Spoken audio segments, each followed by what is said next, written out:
That's a tough one, man. You take George Pickens because I know you love George Pickens. Stop playing. Do you take George Pickens or do you take the guy that we're talking about? I'll take George Pickens over Zay Flowers right now. I thought so. Puka. What? Do you take Puka over Zay Flowers? See, but that's off an injury, so we can't do that. So you take. I said I don't think he's in the top 15. The numbers have him at 12. So far, it looks like you're picking some guys over him. What about DK? But you can't. What about DK Metcalf? You can't do that, Jay, because those guys weren't there. They were hurt. I'm not saying stats for this year. I'm saying, do you think they're the? I said this year. This year's stats. Because it's not what I. This year's stats is not the point I was making. I said I don't think he's one of the top 15 wide receivers. The initial conversation was Lamar Jackson, and we going receiver for receiver, tight end for tight end, and we saying right now Zay Flowers on any other team at best would at least would be a high-ranking 2. Yeah, I'm not doubting that. He's a high-ranking 1 on probably half the teams. That's all I was saying. And I'm saying is, I think there's a top 15 receiver. I'm saying I think there's 15. No, the numbers for the stats for this year. That's not. Right? That's not. Oh, that's the only facts we use. That's for this year. For this year, that's all that matters, right? No, we're not going. Yeah, if you look, I'm taking this separate from the MVP argument. Okay, I'm just saying, rank the wide receivers in the NFL. Do you have Zay Flowers in the top 15? I don't. I have him just below that. Okay. And so far, you sound like you're agreeing with me because I named 3 names that you said I would take.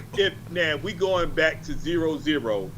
Everything is 0-0. Yes, I'm taking Puka over him. Obviously. Yeah. That's what we're talking about the now of where they're at now at this moment. I'm just saying. Separate conversation. That's it. We'll have that another time. Yes. But for right now, we both agree Zay Flowers isn't one of the top 15 wide receivers. Hey, welcome Till Storm to the show. What's going on, Till? You got to pick 3 player wide receivers. And by the way, in the audience, do you think Zay Flowers is one of the best 15 wide receivers in the league? Don't lie. Y'all stats lie all the time. It's Till Storm's question. You got to pick 3 wide receivers to start. You got Cooper Kupp, who I think I would take over Zay Flowers, except for, he's getting old. Terry McLaurin, who I would take over Zay Flowers. Mike Evans, who I would take over Zay Flowers. And Brian Thomas Jr., young, and I would take over Zay Flowers. Pick any of those 3. Who you like? Scary Terry. I know you're going Scary Terry. That's Scary Terry's 1. Mike Evans. First ballot Hall of Famer. And Brian Thomas Jr. Yes. Yeah, I love those 3. I take them.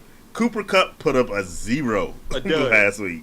A 0. I was astonished. I was baffled. I was just guffawed at how Cooper Kupp could get no points for fantasy people who needed it the most. But I'm with you. Thanks, Till Storm, for the question. Terry McLaurin, Mike Evans, Brian Thomas the Jr., and if Zay Flowers was on this list, Rodney wouldn't have picked Zay Flowers either to go in those 3. So this is what I'm saying. And let's play hypothetical for it. Give me 2 minutes. Okay. Hypothetical. All right. Time. We're in the draft room. I'm in the draft room with you. We're in the draft room, right? Because we in many drafts together. And Zay Flowers is sitting there. Zay Flowers is on the board. Zay Flowers on the board. Cooper Kupp on the board. Where you going? Well, between those 2, at the beginning of the season, I would have picked Cooper Kupp and not even thought twice about it. Yes. The stats say different now, right? Cooper Kupp has been hurt. Look, I didn't say it's the right decision between the 2. If you were on the draft room, you would have picked Zay Flowers over Cooper Kupp. Look at Cooper Kupp I love Cooper Kupp, by the way, people. I like Cooper Kupp. I have him on one of my teams. I'm just saying, who's been more productive over this year? Zay Flowers has been more productive than Cooper Kupp this year. I'm not arguing against that. He's been more productive than Devontae Adams this year.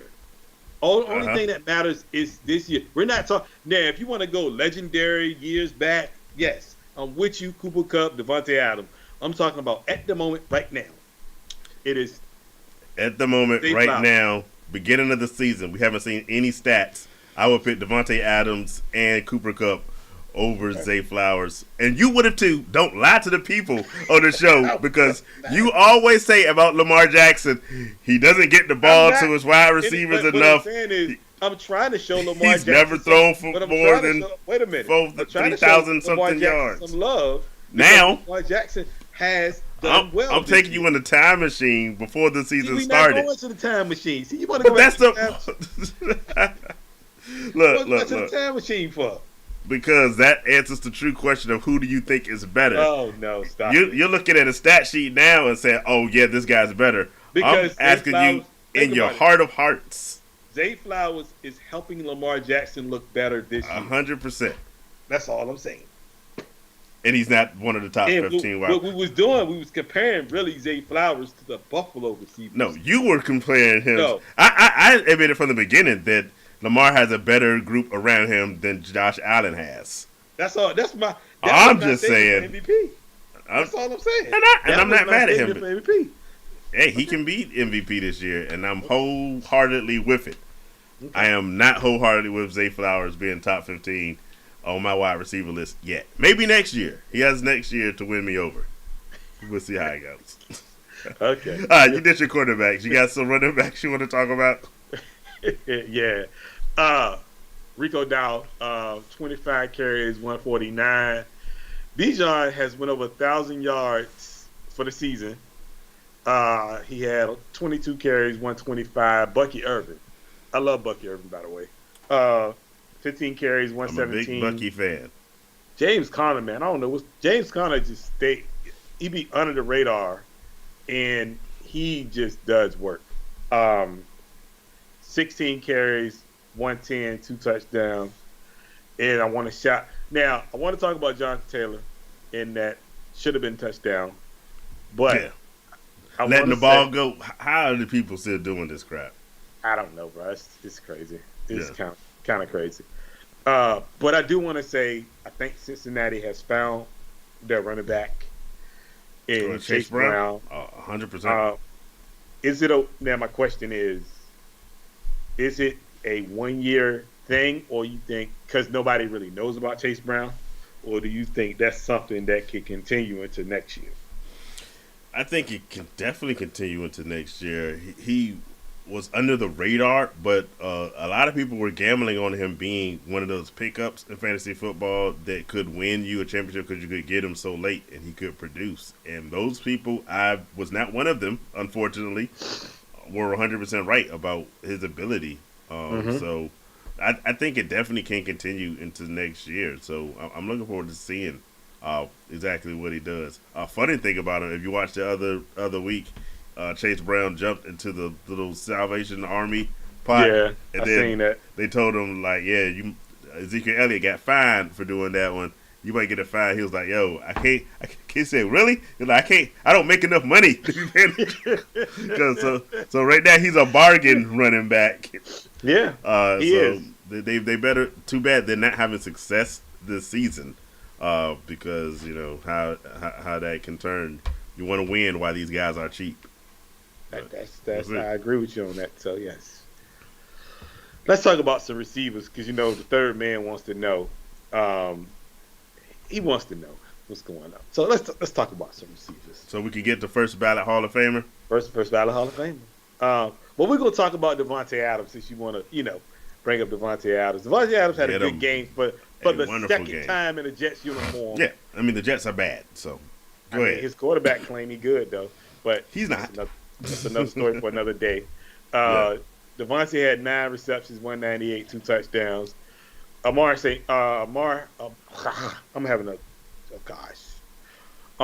Ron St. Brown, the Sun God, 14 receptions, 193, and a touchdown. Mike Evans, 9 first ballot Hall of Famer, Mike Evans. I'm sorry, first ballot Hall of Famer, Mike Evans. Mm-hmm.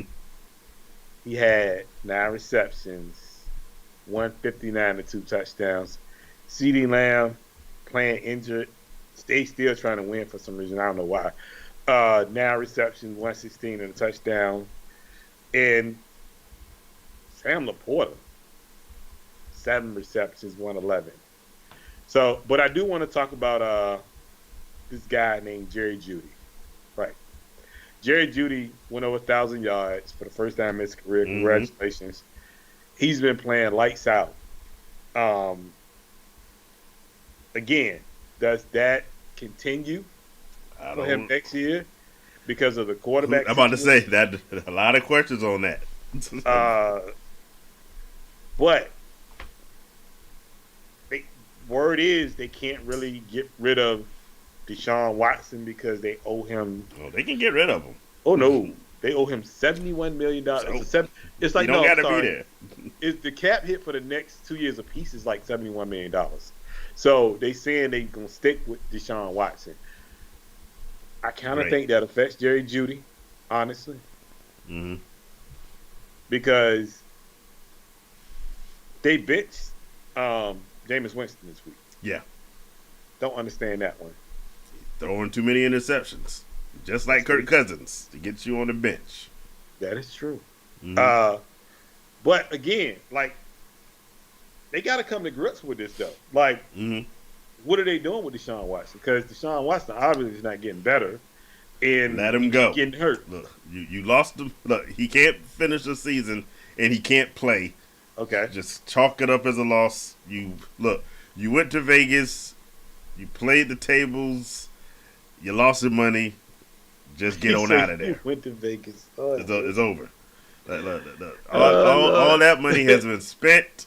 Don't sink your team pulling on the same slot machine thinking eventually it's going to pay off. It ain't going to pay off. The money gone. So what do you like? So let me ask you. So if that's the case, and you want to do that, right? What do you do at quarterback? You draft somebody. You pick up.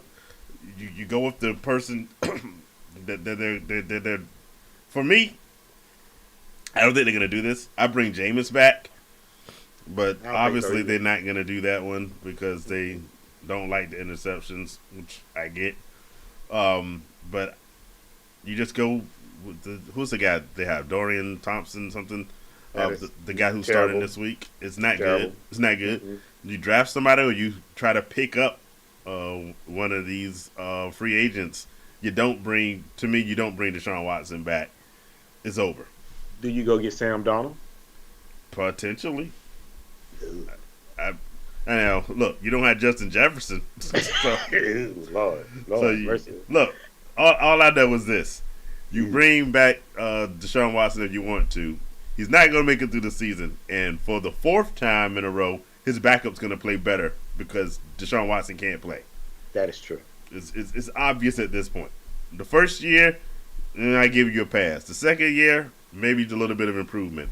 By year 3, no, it ain't happening. This ain't a rookie. This is a veteran in the league. He ain't going to get better than what he's playing. I don't think they have many options. No, they don't have options. They put out $230 million to destroy their options. So, I don't know what they do. Like, honestly. You I don't know suck because you're the Browns. That's all they can do. Obviously, they've been doing that for years. So, that's not even, nothing new. Now, I don't know, outside of the first Cam Ward and Shador, I don't know any other quarterback that's coming out that's worth a high draft pick this year. None of them are. Quinn Ewers was supposed to be a high draft pick. There's talk now that he might stay in college for another year, transfer to another school. Carson Beck was supposed to be a high pick. He's looked terrible, quite frankly, most games this year. There's another one whose name I can't think of, but honestly, Shador and Cam Ward are the only top guys in my opinion. Well, I think the guy from Texas, because they already told him that the Manning kid was going to start next year. So, but they also telling him he needs to stay in school. Yeah, that's Quinn Ewers. Yeah, from Texas, and he was supposed to be a high commodity coming out of college, but yeah, they're telling a lot of people are telling him now, come back for one more year, transfer somewhere, and try to improve your draft status because he was originally projected to be a first round quarterback. Mm-hmm. We ain't seen nothing from that was suggested this year, so he's second round, and we'll see. So if he decides to come out, I honestly don't think he's coming out right now. Not the way he's played this year. What are you doing with Derek Carr this year? At the end of the year, he's hurt, probably out for the season. He stays hurt. Yes. are you finding a new quarterback? Because obviously Spencer Rattler is not the answer. Spencer Rattler has not looked good yet. Mm-hmm. And I forget the other guy that they played for like a quarter. Yeah, because he was terrible. He was awful. He was horrible, by the way. Here's the start reality. There aren't a lot of good quarterbacks in the league. Quarterback play is bad. It's down a little bit. And it's come up before that there's a development problem in the NFL. That's true. And it's obvious that a lot of these guys aren't very good. So instead of always, throwing tons of money saying, oh, this quarterback's going to be the one, maybe develop the talent around at other positions and just accept you're going to have a limited quarterback. Hey, ain't that what you guys are doing? Except y'all about to give him $70 million in the offseason. But we're not doing that. I know, right? But Brock Purdy's not that good. But if he's surrounded by enough good players, Brock Purdy can look good. We've seen other teams do it. But no, honestly, it can happen. It can happen. But when you give that quarterback $60 million, it's just like Dallas. You strip it down, and that was a terrible decision. And you don't have nothing left but that quarterback. And when you give CeeDee Lamb $33 million, that's going to be your situation. And then when you give your defensive end, your linebacker, another $30 million, because that's what he's going to get, you have to, at the end of the day, realize quarterbacks take up 17% of the team's salary cap. Mm-hmm. So, and it's going to come ahead to where you got to have a quarterback unless you're just going to change them every year or two. That's what a lot of these teams are ended up doing. So, honestly, it could work. Somebody in the comments made a good suggestion, Justin Fields. Yeah, I was going to mention that. Justin Fields to the Saints, maybe. See, but I think I think that would be a mistake by Pittsburgh to let him go.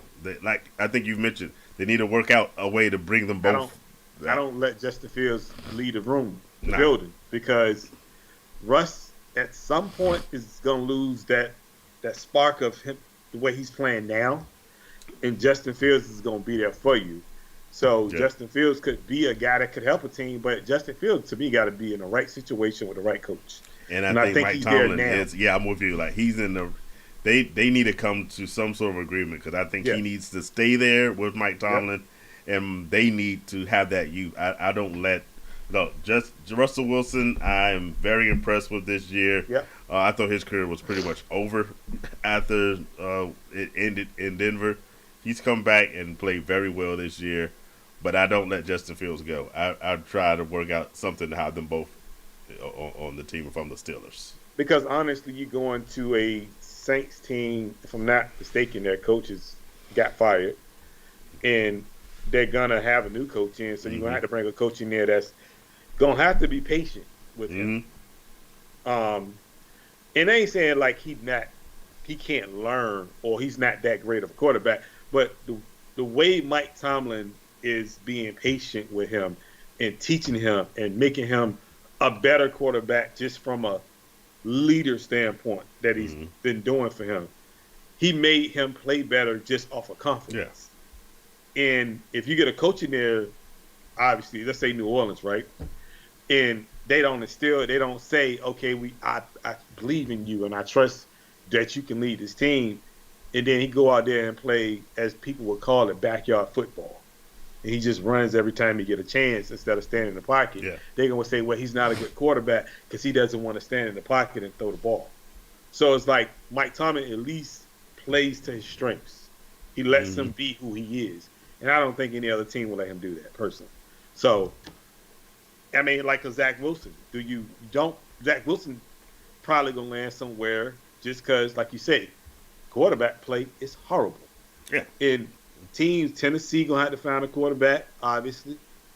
They ain't drafting one because they just drafted one 2 years ago. Mm-hmm. So where they going? Either you finding a career backup or a guy that's been a backup or has been moving around the league, and he going to make him your starter for half the year. And then you're going to change him out. Yeah. So I'm just saying. It's kind of crazy, but I'm just saying quarterbacks this year is going to look different. Yeah. It's going to be an interesting offseason. And considering how my fantasy football year went. I'm looking forward to the off season to see how some of these moves go. We'll be able to make some more way too early picks once we get some of this information coming in. Yo, if you join us, we said at the top this is going to be our last official show. There was a question earlier about whether we'll do something during the playoffs. Sometimes we usually come back around the Super Bowl and maybe just do a little pop-up show. But for the most part, we're off until, sometime after the NFL draft. Is usually when we start getting back together. Now, since Christmas is next week, we won't be doing next Wednesday. But we appreciate everybody that's been a part of the show. We always love your questions and your comments in the chat. We say it all the time that you are the people that make this show work. So thanks for being there with us. We mentioned all the top players. You got any games or anything you want to pop out about this week? Or do you want to talk more Michael Vick, Norfolk State Spartans getting the best coaching hire in their history? I mean, we can talk whatever. Look, this is the last show. And I mean, if they got questions, obviously, in the chat they want to ask, let us know. Just ask us some questions, because we're here for this. And the thing is, because we're going into our 4th year. Well, this is the 5th year. Fifth year. Man, next year will be 6. 6 years. Like, we are really trying to, get this thing booming, like big numbers. And we need help, y'all. We need help. We need y'all to tell your friends, for your friends to tell your friends. Like, we need help, and we just try to bring you a good show every week, and I watch podcasts all the time, like on Sports Guys and stuff like that. And they have sponsors, and they do it because they have sponsors. They probably bigger names. But we're just two guys that's passionate about sports, and we're brothers. And at the end of the day, this is what we like doing. I mean, he would tell you, we can sit on the phone for hours and talk sports. People, you got a person over here, but keep going. Say what? What'd she say? Oh, sorry, producer. We didn't quite catch that one. Try it again. Sorry. You said people could tell you. I'm the one who told y'all to do this because of the hours and hours and hours and hours of I think you said 1 hour too many, but yeah. Yeah, but it's just saying. So we just it's just a passion of ours that, we trying to build, and we trying to make this thing go hard, man, because we give you takes that are real and we know what we're talking about. And I'm not saying we know everything, but obviously we dig into information and stuff like that. So if you got questions, shoot it to us. We'll definitely answer it. So we got a question about Michael Vick's staff. Yeah, that's a good question. One thing about the Michael Vick hire is he doesn't have the coaching experience. A lot of people are making a comparison to Deion Sanders. Deion Sanders coached high school for like a decade before he got into college.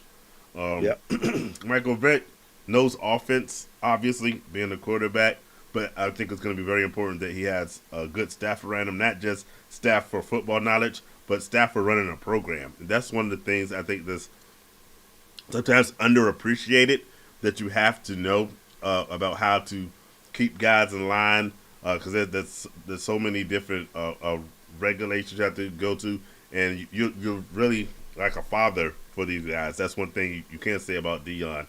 He really takes his guys under his wing. You have to look out for these people and make sure everybody's doing what they're supposed to be doing. So this being his first experience, I don't know exactly who he should get, but I'm thinking experience in college, experience in the MEAC. Yes. And hopefully bringing in some of his NFL experience as well. Coaches who have been at that level, based on the fact that he's Michael Vick, hopefully getting them in there. Brian Brand said it's not the Green and Gold show. I beg to differ with you, Mr. Bland. Mr. Bland. This is the Norfolk State show. And if you didn't understand, you better learn. Well, I would say this. Yeah. If you think about the coaches he's been under, right, throughout his career, he's been under Andy Reid. That's a good one. He's been under Tomlin. He's never been under as far as coaching, but he has had a very close relationship with Tony Dungy. That too. So if you think about the three coaches, that he's had. Oh, right now Nita mentioned that same thing. Yeah. So Andy Reid, Tony Dungy, Mike Tomlin. And the thing is, Mike Tomlin is from Virginia.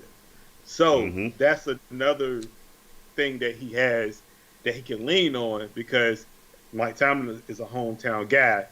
And I'm pretty sure if he picked up the phone and called either one of those coaches, they would give him all the advice in the world that he needs. And as far as coaches, I'm pretty sure there's a lot of guys that play from this area that has played in the NFL that has that coaching ability that probably has never done it. Yeah. But they've been in the league and they can tell you how it is to do a certain plays. I give you one guy, and a lot of people might not know who it is, but Keith Willis. Keith Willis was a Tech. He was a Tech guy. He went to Virginia Tech. He went to Northview, which is in Norfolk, and he played. He made it to the league. He played for Green Bay for a couple years. But he's big. He teaches, like, he has a big recruiting. Like, he has this recruiting thing he does, and he's like the number 3 recruiting class guy where he brings in top talent. And I mean, I know him from school, but he definitely could come in and help because he's already influenced from the high school level, from DC all the way up to like Charlotte, the Charlotte area. So he can bring in a lot of guys from that area, even here, that he can talk to them, and they may flip to come to Norfolk State. So it's about keeping really the guys here. As far as, and like to say, the coaching staff, you got to bring in some older offensive coordinators that's not coaching anymore, and say, hey, just come out and help the kids. You're probably not going to get paid what you want, obviously. But I mean, just at the end of the day, it's about the kids, honestly. And he needs to turn it into a pro program. Exactly. Like, to where they're learning how to be a pro and then teaching them how to be men at the same time. Need to mention Russell Wilson. Yeah. Harry B. Harry B. Long time president of Norfolk State University. So there's a lot of NSU roots. This part of R&J Fantasy Football Talk. So we're excited. And hopefully this thing works out. Are you going to be at the Labor Day Classic or Homecoming this year? Look, man, all the people out there, I don't. I'll be honest with you. Like I did say, I'm gonna start going to some games because I want to support, because I think everybody now, not saying that like because Vic is there, you want to support now, but he's a legend. He's a hometown legend. Yeah. You want to kind of support him and kind of make him feel good and go out there and show up to the games.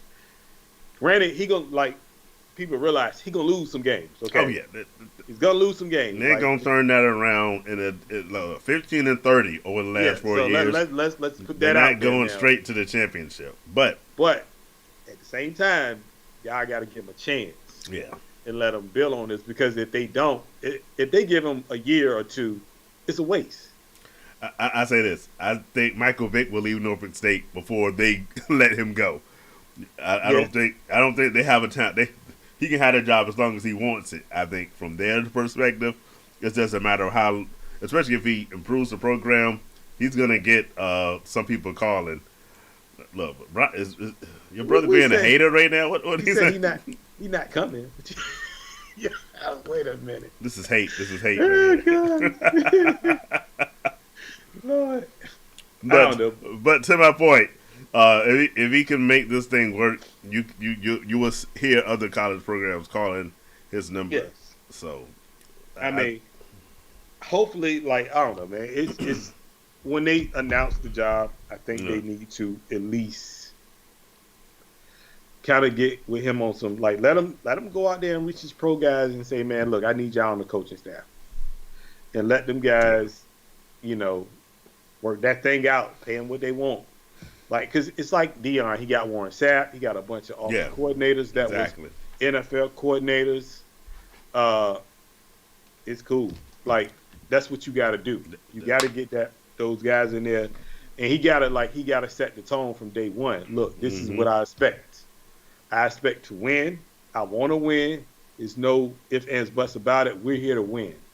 And once you lay that down, those guys get and they understand that, then that's what you get. You understand it. It's gonna be fun. I definitely intend to be at some games with my green and my gold. He's talking about me. Oh. When he say, "Oh, you not coming to the games?" He not coming unless the fans. Oh gosh! I get it. First of all, he might be right about you. No. He's not right.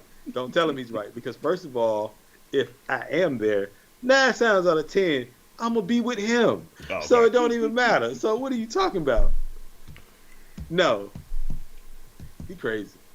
Yeah, we gonna talk. You funny. Cool. Well, any more stuff you got?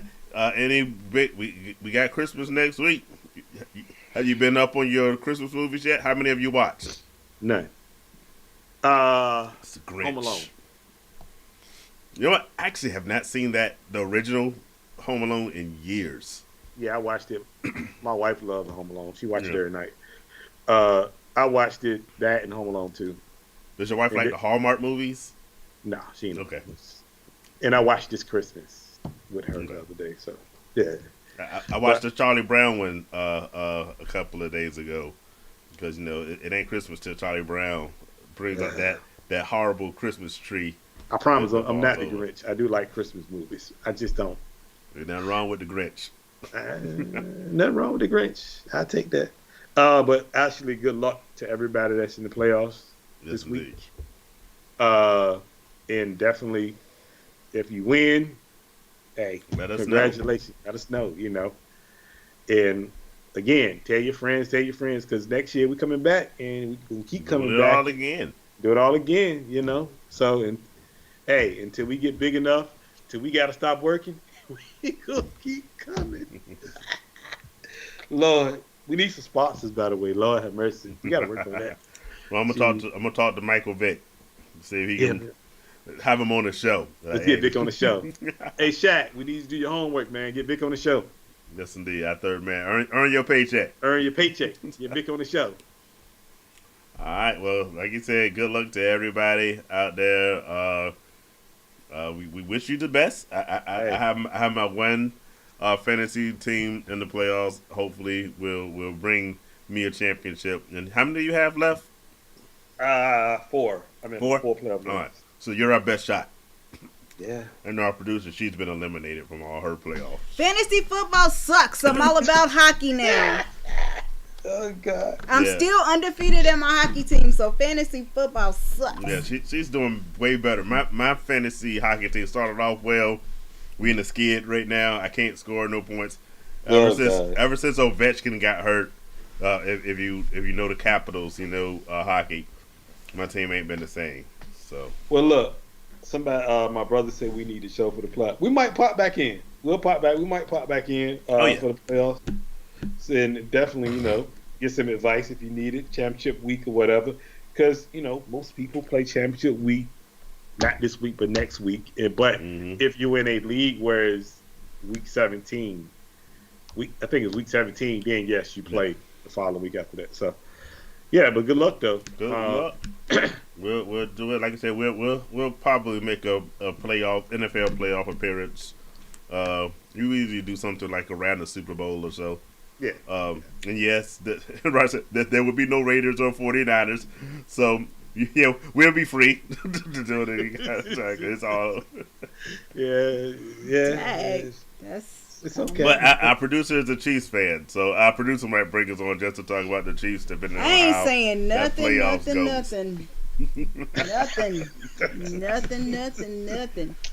So she's the only one on the squad with a chance. So yeah, that's a tough one, but it's all right. Look, I ain't used to not being in the playoffs. We normally go, but just say, oh gosh, why he do that? Why he do that? Lord have mercy. Patrick Mahomes got the high ankle sprain. He played. He practiced today. He been practicing. He probably. He gonna hobble. He gonna work that ankle out. I don't care what kind of was, high sprain, low sprain, toe sprain, knee sprain. He gonna work his injury out because he is a diehard, determined A few years back when he broke whatever it was he broke, he was trying to get back in the game. Andy Reid told him to sit his little butt down somewhere because they wasn't going nowhere that year. Oh, he's a diehard. He'll play if he can. Yeah, so he'll get a shot, wrap it up, whatever he got to do. He'll be out there. Yeah, Carson Wentz, Andy Reid says he has full confidence in. Oh, gosh, please no. Like, oh, no. I'm like, yo, I have Carson, I don't have full confidence I have Carson in that. Wentz confidence for like 2 weeks while I'm glad they clinched everything and he got hurt at the end, because if that was our season, woo, no. Yeah, I'm like, ooh, nah. Oh, my gosh. Oh, see how that goes. No. That is funny. That's not the long-term solution. No, it really isn't. So yeah, that's why I kind of need Patrick to kind of chill his butt out somewhere. Yeah, so I ice that thing up, and hopefully he's back out there playing. Ice it, medicate it, wrap it. They say he was a full practice. Yeah, so he was a full practice participant. Yeah, that's practice. That's practice. That don't got nothing to do with somebody gunning for you on the defensive end. They just kind of push him out the way at practice. Ain't nobody gonna push him when they play a game. They are coming to injure that boy. Yeah. They coming to injure because everybody hates the Chiefs now. We hate the Chiefs. We're tired of the Chiefs. Like, all right then. Raiders always hate the Chiefs. So. I'm not talking about the Raiders. That's been a years long hate. That don't count. Oh gosh. Well, well, it's been fun. It's been great. Everybody, we'll see y'all in the chats. You can always still hit us up on social media, comment sections if you've got questions. And like I said, we'll let you know if you follow. We'll keep you posted on when we try to do something. We'll give you guys enough advance notice. But thanks for joining us. Thanks for being a part of the show throughout the whole season. Wishing you the best and a wonderful holiday season. Happy holidays. Happy Christmas. Deuces. All right. Peace out, everybody.